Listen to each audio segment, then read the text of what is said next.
You are watching the press preview, a first look at what's on the front pages of the newspapers as they come into us.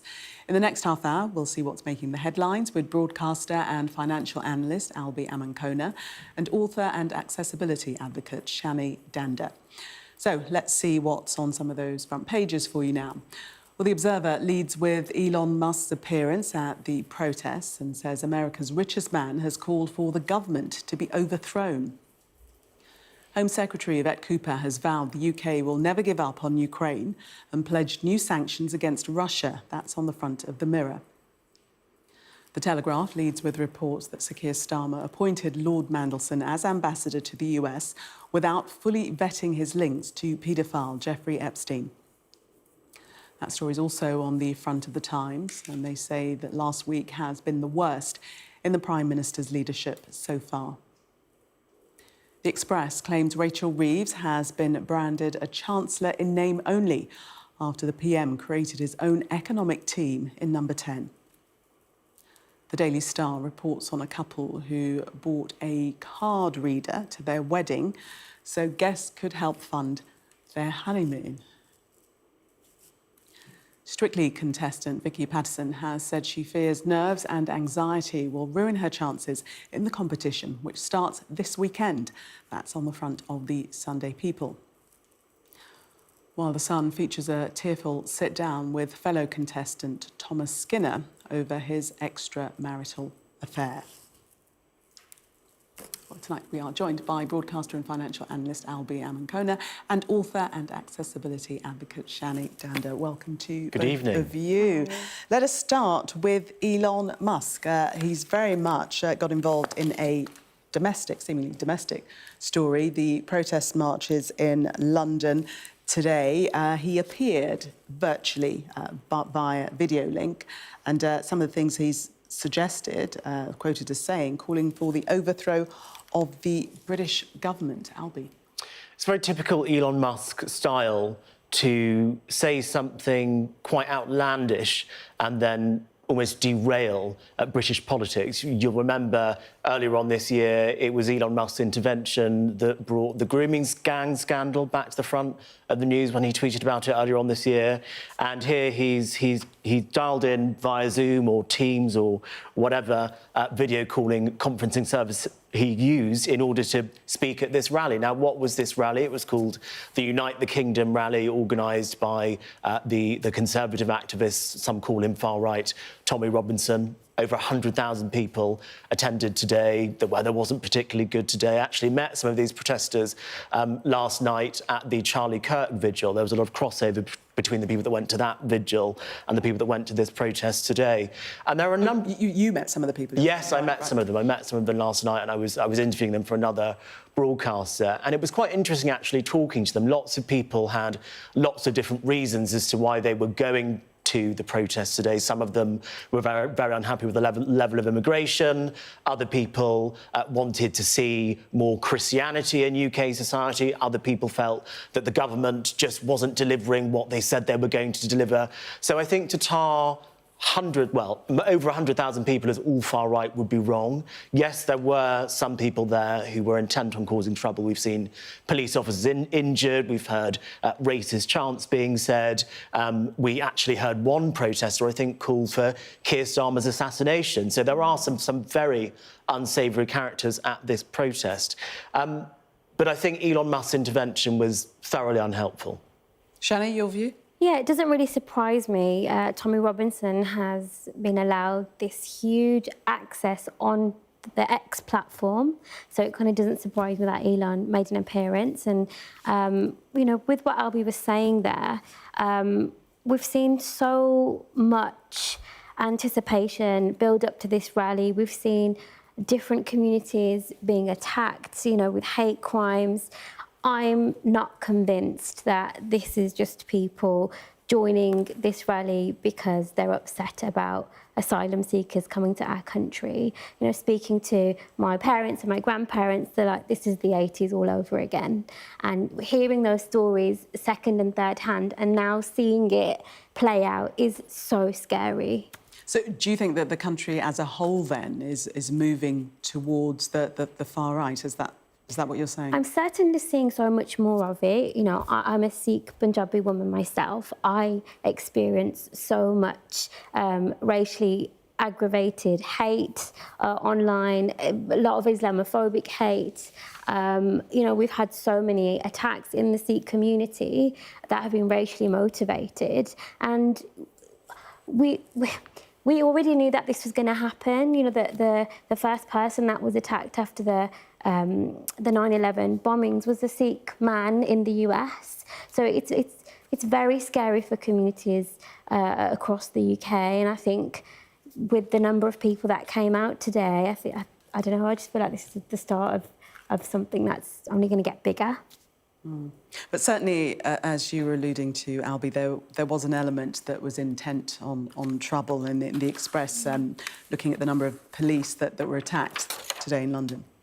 Yes, there absolutely was an element of people that were just intent on causing trouble. And actually, when I was speaking to people last night at the Charlie Kirk vigil, one of the things that people were very concerned about, they were saying, I really hope no one goes there today, to cause trouble. And so I think there'll be a lot of people who will have attended that protest in good faith, who'll be very disappointed at some of the headlines that we're seeing and some of the really quite terrible behaviour, racist, incitement of violence, behaviour of some of these protesters today, especially those who are actually assaulting police. You know, these are the same people who will talk about there needing to be tough law and order and the fact that we need to respect the police, we need to respect the authorities, but then at the same time, they're actually attacking the very authorities that they're saying that we should all respect. And I think this entire Unite the Kingdom movement, I mean, who disagrees with someone who says unite the kingdom?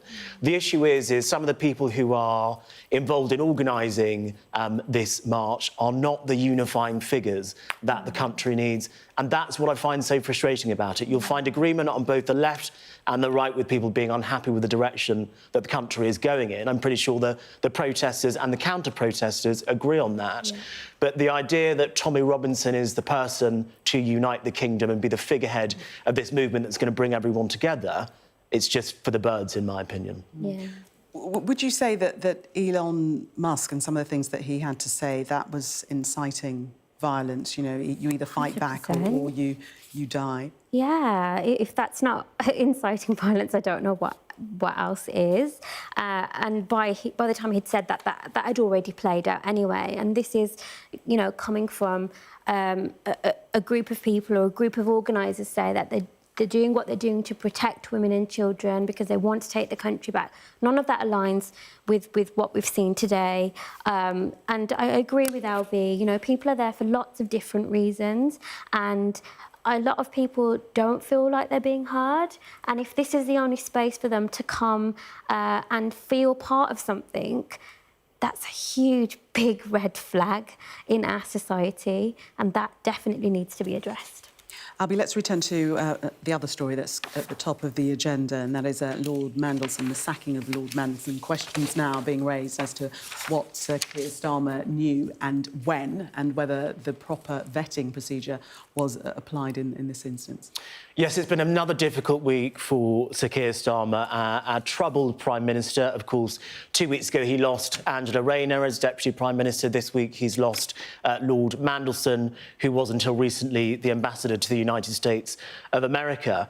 And the key issue with what Keir Starmer is facing now is what he said in Prime Minister's Questions on Wednesday, where Kemi Badenoch really went for him on this Peter Mandelson issue. I think she scored one of her best Prime Minister's questions that she's done after a lacklustre performance the week before. But it's Keir Starmer said all the due process had been followed when it came to the appointment of Lord Mandelson as the ambassador to the United States of America. Now, it has since come to pass, it's been reported in both the Sunday Telegraph and the Sunday Times, that the Prime Minister was handed a 2-page warning about the ambassador, that actually before Prime Minister's Questions on Wednesday, he was aware of some of these issues that were related to Lord Mandelson.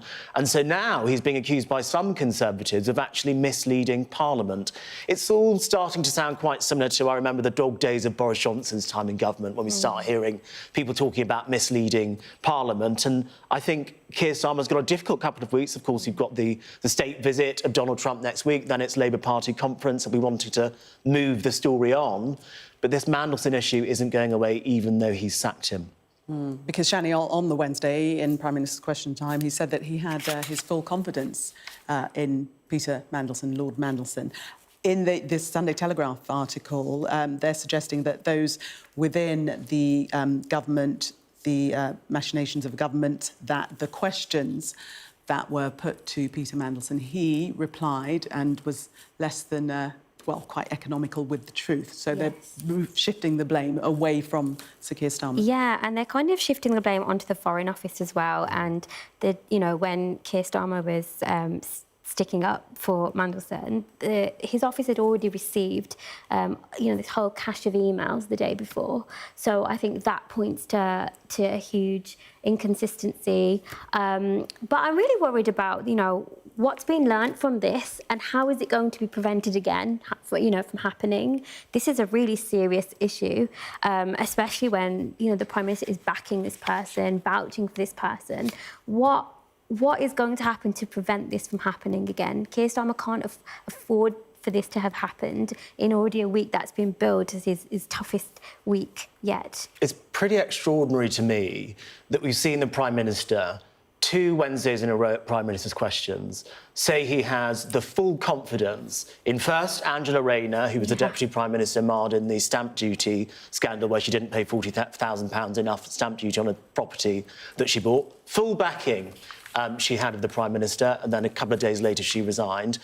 And then the following week, we see Lord Mandelson, the former ambassador to the United States, marred in scandal, the Prime Minister again at Prime Minister's Questions, defending Lord Mandelson, saying that Lord Mandelson has his full backing, only to sack him a couple of days later. I think there are quite serious questions when it comes to Keir Starmer's judgment, and I think there's lots of people in the Labour Party asking the question, how do we stop this happening again?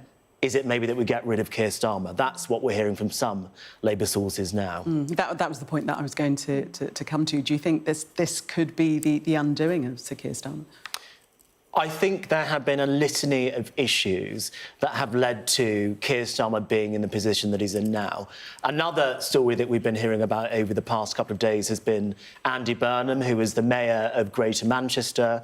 It has been reported that he is eyeing up the seat of a Labour MP somewhere in the northwest who is unwell and is thinking about standing down, so he might return to Parliament and challenge Keir Starmer for the leadership. Now, we're still in the very early stages of that story, but the Labour Party have a much less of a tradition of regicide than the Conservatives. The Conservatives get rid of their leaders very quickly. I don't think we can think of a time where a Labour leader's been removed in the same way that Theresa May was, or Liz Truss was, or David Cameron was, and so on and so forth. It's just the Labour Party doesn't have that tradition. So when we hear stories like this, it must mean things are very bad indeed.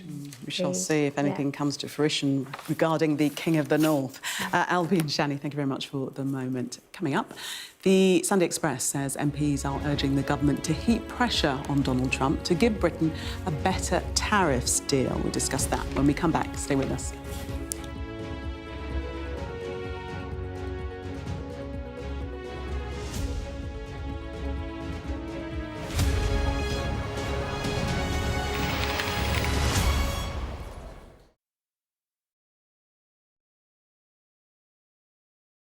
There's always more to the news than a headline. We want to discover, to delve a little deeper, to find out what's really going on. Explanation, analysis, the people at the heart of every story. I'm Neil Patterson, and this is the Sky News Daily Podcast. So, by the end, we'll hopefully all understand what's going on in the world just that little better. Available wherever you get your podcasts. I'm Stephen Murphy, and I'm Sky's Ireland correspondent based here in Dublin. all alcohol products, not just wine, will have labels warning of liver disease and the link to fatal cancers. Is it crazy? It's an industry worth around €14 billion a year. That's why Italy sees this Irish plan as such a threat. It's always instructive and occasionally entertaining to hear what Donald Trump has to say on the issue of Brexit. She's got her own way of doing it, that's okay. The job takes me to every corner of this island.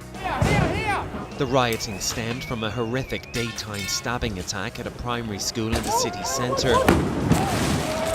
The scale of the rioting and the destruction it caused is pretty much unprecedented here in Dublin. Jerry, any comment on the judge's decisions? Do you feel vindicated, Jerry? This is the end, the somewhat chaotic end, of a 52-day trial.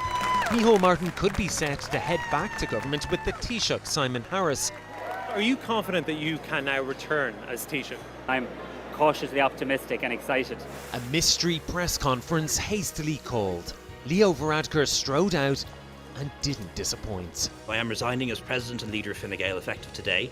The people here sometimes feel they're somewhat neglected by the Irish government, to the extent that this place is sometimes known as the Forgotten County. The waters of Ireland and Britain should be home to great white sharks, but none have ever been found. If there are great white sharks in this area, there's no reason they wouldn't come here to feed. It's basically a buffet on a beach.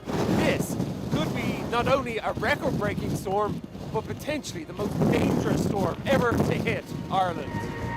Sky News, get the full story first.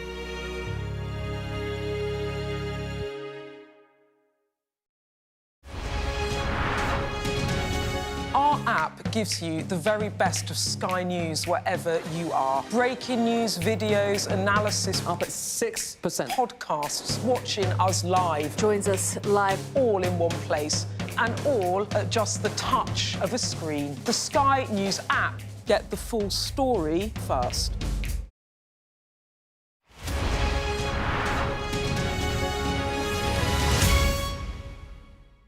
I'm David Blevins, and I'm Sky's senior Ireland correspondent. I've spent 30 years reporting the journey from conflict to peace.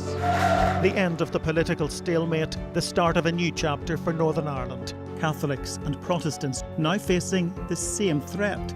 If we both contract COVID-19, religion's nothing. Sky News, the full story first.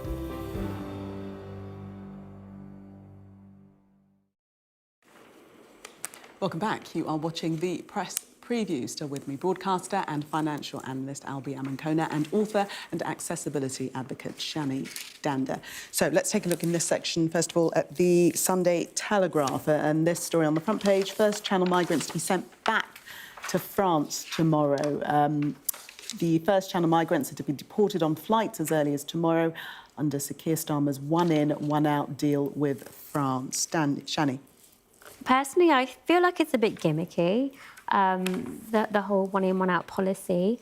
And what reports say is we could only see up to about 50 people a week being sent back. And, you know, if people are really concerned about the numbers of people coming across in small boats, is that really enough? Yeah, you know, reports go on to say it will be that at first and slowly the numbers will increase, and that, you know, the one-in, one-out policy means that someone has to prove that they've got a family connection here in the UK. So for me, I just think that there's too many what-ifs for it to really, really work. And if this is, you know, a plan that Keir wants to win votes on, I just don't think it's strong enough. Albie, do you think it could be effective? I think if it gets to one in, one out, I think it could be effective. Look, ultimately, what needs to happen when illegal migrants get to the country is that they're either sent to a third country, like the Rwanda plan. That's what the Rwanda plan was hoping to do under Boris Johnson and then Rishi Sunak, or they need to be sent back to France, which is what Keir Starmer is hoping to do with the one-in, one-out policy, and that is how the government thinks the business model will be broken. The problem with the Rwanda plan and the problem with the one-in, one-out deal is that they start off with very, very small numbers of people. We're talking about 50 people a week here. I think some days there have been hundreds of people that have crossed. So far this year, there have been 31,000 people that have crossed. It's 40% higher than it was the year before. I think this is the highest number of people who have crossed the Channel ever since they started crossing in 2018. So I think Shani's right to say the plan as it stands isn't enough. Now, what Keir Starmer will be hoping to do with the story and the announcement of this policy is be able to move the story on from what's been a very difficult week, be able to say, look, I understand the concerns of the people at these protests over the weekend. Look at what we're doing to solve the problem. We've got this one-in, one-out deal with France. But the problem is if we don't start to see a reduction in the numbers of people crossing the Channel relatively soon, I don't think it's going to make anyone particularly happy, because they want this to be solved tomorrow, not in a couple of years' time, and it will take time. So you don't think this sort of headline will appease any of those that have marched today? No, and I think there's a real irony in the fact that, you know, before Brexit, there were no recorded small boat crossings. And, you know, we're speaking about this on the day of this huge rally. So, you know, we had certain agreements in place prior to Brexit. And, you know, people in large numbers voted for Brexit because they wanted to control immigration. So I think those that have come out today, especially to this protest, I don't think it's enough. OK, let's move on to the impending Trump visit. President Trump going to be in the UK next week, and the Express looking at our trade deal. Britain must maximise pressure on Donald Trump this week for a better trade deal to support the nation's struggling steel sector. This is a cross-party group of MPs. Albie.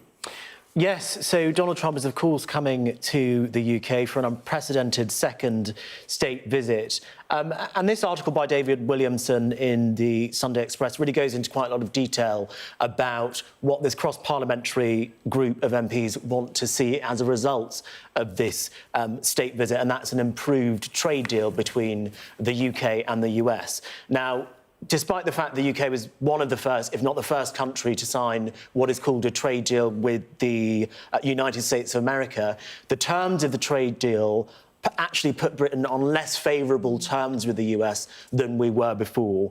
And what is being alleged by Liam Byrne, who is the chair of the Cross-Party Business and Trade Committee, is that actually the EU's managed to get a better deal than the UK on certain products. So they're talking about, excuse me, they're talking about ice cream tariffs being higher for Britain than it is for the EU when it comes to the US, soft drinks tariffs being higher for Britain than for the EU when it comes to the US, cheddar cheese being cheaper to get in the EU than from the UK for the US, which seems a little bit mad. Who's even making cheddar cheese in France? I'm not sure. I'm not sure many people, so I'm not sure how they managed to figure that one out. So this article is talking about how this group of MPs want a better trade deal for Britain.